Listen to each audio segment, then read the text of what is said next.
Welcome to Practically Fearless with Chris Girata. Our guest today is a lifelong resident of Dallas with a deep passion for helping our youth. Joe Carreon is a board member for Dallas ISD, working to make sure all children have access to a quality education. He's previously worked on education policy at the White House and helped to serve meals to thousands of kids in need through AmeriCorps. Joe, I'm excited to talk with you today. I'm excited to be here. Thank you for having me, Chris. Absolutely, thank you. So let's first start with place yourself. You're originally from Dallas. Give us just a minute or so on who you are and kind of how you found yourself to be a professional here in Dallas. Well, thank you. First and foremost, thank you for the opportunity to speak. I know. Listen, Dallas is a big part of my story. I was born and raised in Northwest Dallas, specifically the Webb Chapel, Bachman Lake neighborhood. So that is where I was born and raised. A predominantly Latino community, predominantly blue collar community. From my perspective and bias, it's just a very beautiful community to grow up in and to be raised in. I tell folks that my part of town, where I was born and raised, is where my neighbors are the folks that get our city moving. Right, I believe that in my heart. Those folks live across the city, but my neighborhood is a concentration of people that really get our city moving. I'm talking about the folks that cook our food in our kitchens. I'm talking about the folks that are our nannies and take care of our kids. I'm talking about the folks that literally are building our city, our construction workers, working nonstop. Those folks are my neighbors, right? Those folks made me who I am. I grew up in that environment with my neighbors, with those people, and so that set the foundation for everything I do today, being part of that neighborhood. If you drive to the corner of Webb Chapel Road, Northwest Dallas, and Community, right there in the parking lot of our supermarket, we have two Fiestas there, Fiesta 1 and Fiesta 2. If you're familiar, you are aware that we have somehow two Fiestas across the street from each other, Fiesta supermarkets. Which one is one and which one's two? The one is the older one, the initial one, which is on the corner of Webb Chapel and Lombardi. And 2 is the one that used to be the Carnival food store. And so it used to be Carnival versus Fiesta. This is now a little TMI and in the weeds here. But then it became a second Fiesta. Every morning, no matter how early you leave, and I like to be an early bird. So if you're there, you drive by at 6 a.m. in that parking lot, you will see at least 30 men standing in that parking lot, ready to work, right? Day laborers, right? Waiting, hoping for someone to drive by, waiting for someone to drive by with an opportunity to do something, work, play some sheetrock for the day, help with the plumbing, do some roofing. Every day, that is the case, right? So for me, I grew up seeing that, and I still see that every day. And for me, what that means is that we're not a community that is ever asking for a handout, right? We're here asking for opportunity. We're here to work. We're here to get to work and to earn our living. And so that's the community that built me, right? That raised me, and that's the community also. That's where I went to school for kindergarten through 8th grade, right? I went to Dallas ISD schools, kindergarten through 8th grade. There in the neighborhood, David G. Burnett Elementary School, Julian Saldivar Elementary School, and then I went to Edward H. Carey Middle School before it was hit by the tornado and no longer now exists. In the 8th grade, I had a teacher there at Carey Middle School who had 2 sons who were attending Dallas Jesuit, the all-boys private high school, Catholic high school in North Dallas. Her name was Nanette Illick. She changed my life, right? And what Miss Illick did is she handed me the application to Dallas Jesuit, right? And where I'm from, the school was 15 minutes away, probably if you drive fast from my neighborhood, but I never knew about it. She handed me that application. All in the brochure, none of the guys looked like me. I never dressed like that. She handed me that application, and she walked me through the application process and connected me with people at Dallas Jesuit who then helped take care of my financial aid and helped me ultimately get admitted to that school. And that school, it changed my life. Right? And it did two big things for me, right? Which ties back to me and everything I do today. The first thing it did is that it prepared me academically. It was solid academic education. But the second thing that it did was that it introduced to me disparity. So everything I just told you about growing up in a neighborhood where I knew we were working hard. What I didn't know until I went to Jesuit is that we were working hard, and we also, for some reason, weren't getting ahead. Right? And other people were getting. There were other parts of town that I didn't know until that point were getting ahead, or at least were ahead. There was a difference. There was a disparity. That something was wrong, and I couldn't understand it. It motivated everything from that moment forward. We're trying to understand why. Why is it that the fathers in my neighborhood come home with calluses on their hands? Why is it that we're up at 5 a.m? Why is it that we're the last people to leave the office, cleaning the office buildings at night? Why can't we get ahead? Right? And that's the foundation for everything that comes afterwards. So you described the way in which your community formed you, what you knew before you went to high school. Then you had a teacher who introduced you to a new opportunity. That identified disparity, that began to motivate you. But I'd love for you to talk about what you overcame in order to press on. Because as you described, it's a blue-collar neighborhood, but you went off and got multiple graduate degrees. Mm-hmm. A teacher giving you an opportunity makes a big difference in your life, mm-hmm. but you still had hurdles to jump. Mm-hmm. And so what gave you the strength to pursue such excellent education beyond just kind of understanding disparity? I went to Dallas Jesuit for high school. I had the opportunity then to go to SMU for college. Then I went to the Harvard Kennedy School for a master's degree in public policy. Then I came back to SMU for law school. Mm-hmm. So yeah, too much school, a little bit too much school there. But again, all of that motivated because I kind of wanted to find these answers, right? I wanted to make sure that I could understood the language of public policy and law to effectuate change, right? So I needed more. I wanted to really make sure because that was that important to me to understand that, and that's why I pursued it. But how we kind of get through all that, right?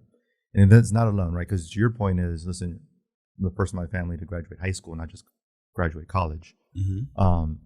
My mom went to Dallas ISD schools and was unable to finish. She had to enter the workforce when she was a young teenager.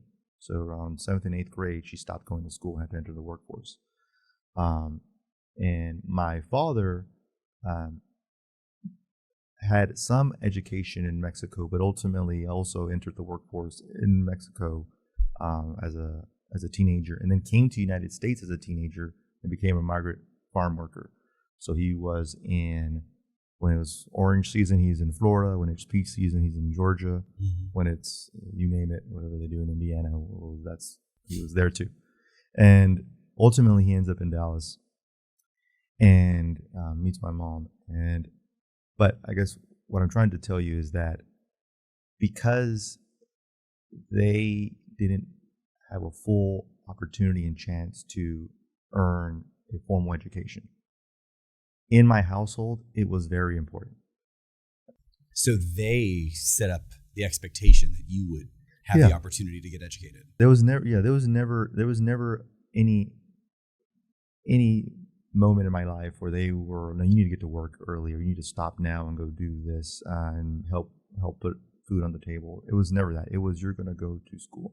I remember some of my earliest memories, and it's kind of those, you might think I'm young. You may not think I'm young, but some people think I'm young. I'm actually old. I'm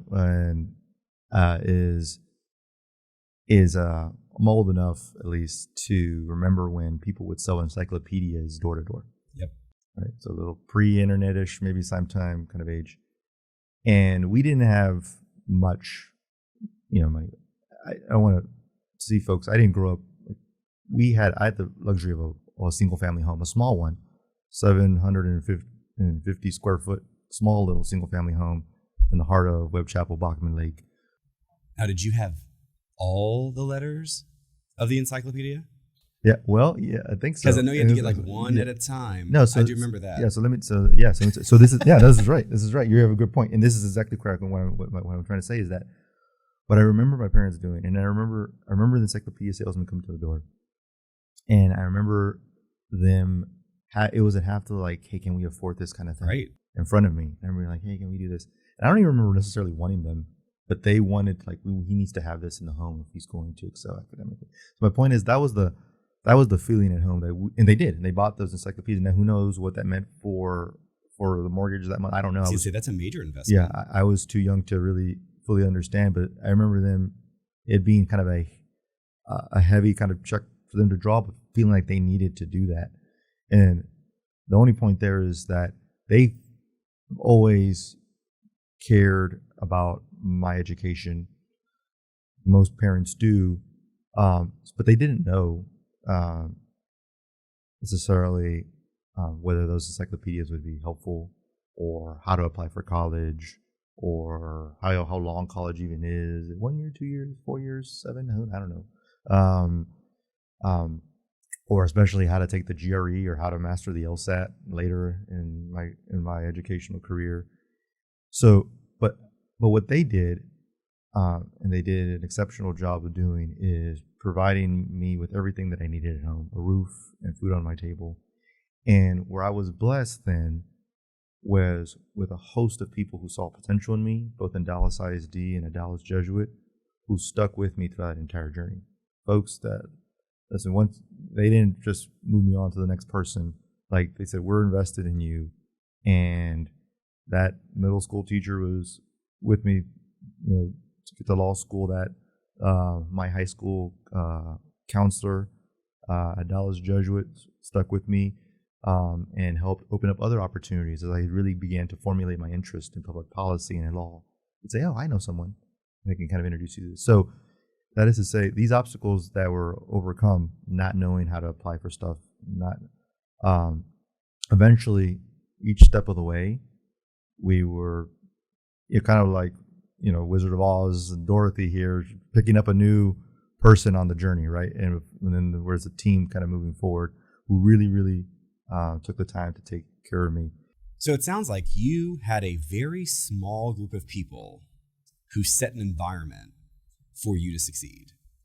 Now you're in a position to create a big environment here in the DISD system to try and help countless students succeed. And so what is it that you're doing now in your position as a trustee to really help create systems where dozens and hundreds and thousands of students who might be coming up very similar to you aren't kind of at risk of not having individuals step in, but instead the system picks them up and helps them succeed? As I began to become aware of the disparity, I eventually came to kind of an epiphany of sorts, where I felt that one of the biggest obstacles my community was facing, again, working hard, not getting ahead, was just indifferent political institutions. Like what? So, just resources from City Hall not being directed the right way, right? While you see other things being built or constructed in other parts of town that maybe don't necessarily need it from an equity perspective, right?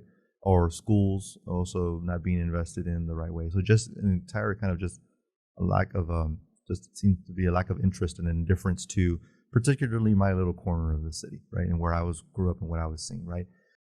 I began to then shift that energy specifically to the study of public policy, the study of government, the study of law, how the court decisions impact us every day. How does our local government and state government impact? How are those decisions impacting the day-to-day lives of my neighbors, right? And that's I that's why I went to college and studied political science, right, with the idea that I would then go on and study, go to law school, and then along the way I found out there were master's degrees in public policy. But it was all with the idea of understanding how do our political institutions impact us. That's what I studied. That's what I began to be interested in. That's what I began to get involved in, even as a kind of young person in my neighborhood. Started getting involved very quickly. Given my story, was invited to kind of do, just speak to young people, be kind of career day kind of person, give like speeches to kids. But then eventually that grew into being part of the SBDM, or we call the site-based decision-making boards of our schools. So that invite community members to be part of a part of the decision-making process, some of the decisions that happen on our campuses. And then that grew into getting involved kind of politically, right? And helping school board members get elected that I believed in, helping city council folk get elected that I believed in and believe in. And so for me, I mean, that's my focus and shift and my energy began on what can we do here in these political institutions, mostly locally. And so, so in 2020, in January 2020, the opportunity appeared to run for Dallas School Board. Right? And it was January 2020. It was supposed to be a race that lasted from January to May 2020. But right in the middle of that, our entire world changed. Yep. Campaign that was supposed to be about 3.5 months became a 10-month kind of campaign. But again, to answer your question, but it was exactly with that idea to solve these issues that my community was facing using the influence of government, right? Some of these issues, when you talk about public policy, you can do what you can do, what was done with me, right? And you can take an individual and help them into Dallas Jesuit and help them succeed, right? In some ways, that's the vision of our current governor right now, right? But the thing is, it's what's not fully understood there, and it's so clear to me, is that you can't scale that, right? And that you need strong public education system to really accomplish our educational goals for our society that we have. So in 2020, you quoted that only about 7% of students in DISD were college ready. And that's when you were first running for the school board. Right. Has that changed? So, and kind of what are you all doing right now? Maybe you or maybe the board specifically to try and raise that number. Yeah. So it can be a little bit of there's different ways to measure college readiness. I mean, there's a state standard, and then there's also what I want to keep my eyes on is degrees in people's hands, right? Like that, or people actually with jobs. I want you to be college and career ready, meaning so when you graduate here, you have a job, or when you graduate here, when we follow the data, you actually were able to earn a 4-year degree, right? And the truth is, in this country, if you are low income and let's just stick with low income, but if specifically you're a low income Latino student, we have a dropout problem in college, right? About half of our kids that enter the first year don't come back the second year, right? Half of the DISD high school grads who go to college do not go the second year. So nationwide, right? So to get you this, it's hard to kind of pin down what it is for Dallas ISD. We have kind of countywide information, but nationwide, if you take a demographic of low-income Latino students and then see how they perform in college and whether they actually earn a 4-year degree at the end of the 4 years, what you see is in that first year, you lose about half of those students, right? Is there any information in the data that can suggest a primary reason why a student wouldn't return? Yeah, so there's a host of different reasons, right? And so one is, of course, financial, right, as you can imagine. But it can also sometimes be a cultural reason, right? Especially if we think about some of the, how inviting or welcoming some of our campuses can be to students that have never been in in that environment before, right? First generation college going students, right? So cultural, social, financial reasons, and least of which is necessarily academic reasons, right? And so it's a mixed bag of reasons why folks do not complete a 4-year degree. What we're trying to do in Dallas ISD is shorten that amount of time that it takes you to get a 4-year degree. And so one of the ways we do that is through through our P-Tech or Collegiate Academy programs, right? And the whole idea behind those programs is if we can get an associate's degree in your hand while you're in high school, right? Use the flexibility of state law to also allow you to take college courses while you're in high school. And you can graduate high school with 60 credit hours, which is 2 years associate's degree, 2 years of college, which then can, depending on the 4-year university you transfer into and how much of that is accepted, could potentially shorten the amount of time and the amount of money you have to spend on a 4-year degree to 2 years, maybe 5 semesters, right? Now, is that what was done with the schools on Walnut Hill, Midway, that rebuilt after the tornado? 2 schools there that were rebuilt by the tornado. One school there is our Walnut Hill International Leadership Academy.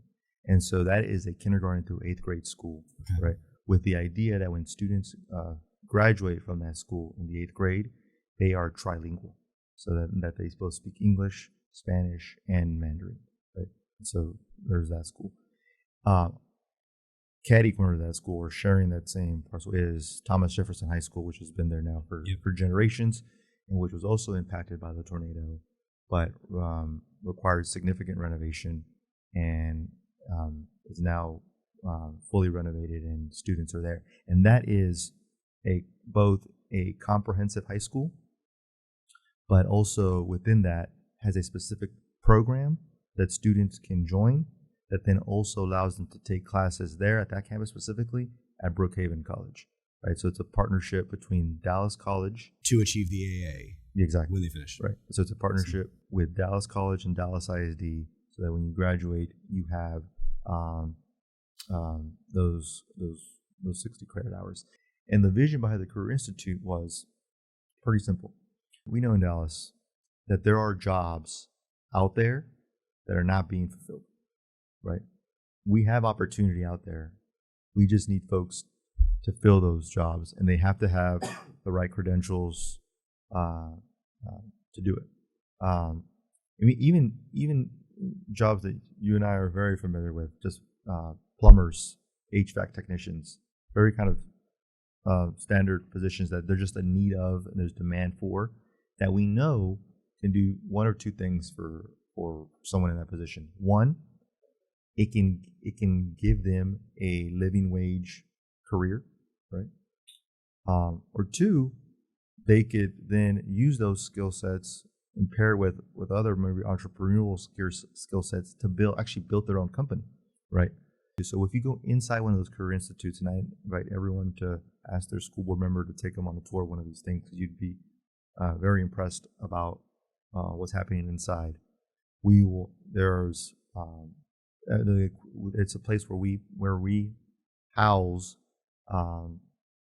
just really kind of state-of-the-art equipment where young people can train on and learn these skills, whether it's HVAC, whether it's a flight simulator that we have at our Walnut Hill campus. But the whole point was to graduate young people with, again, some certification that gets them into a job. But the big vision, again, being of graduating young people that are ready for college and career. So I'd love to find out from you, in your district, what do you think people watching this may be able to do to help the students? Mm-hmm. So my church, St. Michael All Angels, has a couple years ago really prioritized Bachman Lake area. So Bachman Lake Together, Stephen Foster Elementary, that sort of area. If someone's watching and just says, I'd love to help, even just one-on-one, is there something that you would suggest they look into? Absolutely. I mean, there's no amount of involvement and giving back that is too small, right? Perhaps more than anything is ensuring that the people inside that campus know that outside of the campus, we're with them and that we understand that the very difficult work that they're doing on those campuses. So in part, what that means is teacher appreciation, right? That might sound a little bit simple, but it's part of like one of the three big pillars we have to make sure that we have the best and brightest teachers here in Dallas, right? And that we build a culture that here in this town, our community surrounds our campuses, adopts our campuses, and takes care of our folks inside, both kids and the adults that are in there, right? So small things from bringing donuts to hosting, maybe luncheon for third grade teachers or one grade level of teachers, to doing bigger things, right? We have great organizations in this town like United to Learn that really helps if you are a corporation or business in this town and you want to really formalize a relationship with one of our schools. They've done that work of already knowing who to talk to, and they can really kind of connect you with a campus that is in need of volunteers and someone to adopt. Building out the student or the teacher lounge, right? Renovating the teacher lounge, building a school garden, helping build an outside classroom. But all these are signs of a bigger message here. What these are all signs of is that people outside care, right? That we don't just drive by the campus and don't care about what's going on in there and don't care what because kids don't look like us or whatever it is, and they're not my kids. No, that people outside care. Joe, I'd love to ask you just a few quick fire questions. Sure. Just about you. Okay. Oh no. What was your favorite subject in school? History. All history or specific history? I guess when I think about that, I think specifically 7th and 8th grade. So Texas history, 7th grade in Texas, and then U.S. history. When I was in elementary school, I loved science lab, science course, and I actually entered into the school science fair. And I think I got first place in 3rd grade school science fair at Saldívar Elementary School, and I think that then earned me admission into the citywide science fair. Okay, well, I got to ask, what was your experiment? It was okay. Yeah, so I do know this. The experiment was, I don't even know if it was age appropriate. Someone out there, some science teachers like that was, you're too old for that. But the experiment was, do plants grow better in clay pots or in plastic pots? And it turns out it doesn't matter. My hypothesis was clearly clay pot is a superior pot. So I had a hypothesis and the whole the scientific method. And it turns out both plants were like the same. And but that got me first place. And there you go. As a student, what was your favorite book? Now I read so much. It's something I'm trying to improve. I read so much nonfiction, right? So it's like, what's your favorite report? What's your favorite policy one? Yeah, what's your favorite Department of Education report on something like this? I would not be able to answer that question, Joe. So that. Okay, last one. What's one thing people might not know about you? Give me something fun, Joe. Fun. I don't know. Well, one thing they should know about me is I'm an only child, right? Okay. Which is a big part, I think, of my story, for sure. We didn't have much resources, but also they didn't have to spread the resources around too much, and so I'm an only child, and I come with all the quirks and problems that only children grow up with, I'm sure. Joe, it has been a real pleasure to talk likewise. with you. I really appreciate you taking Likewise. the time to be with us. Yeah, happy to be here. Thank you. Thank you all for watching today, and remember, you have the power to be fearless.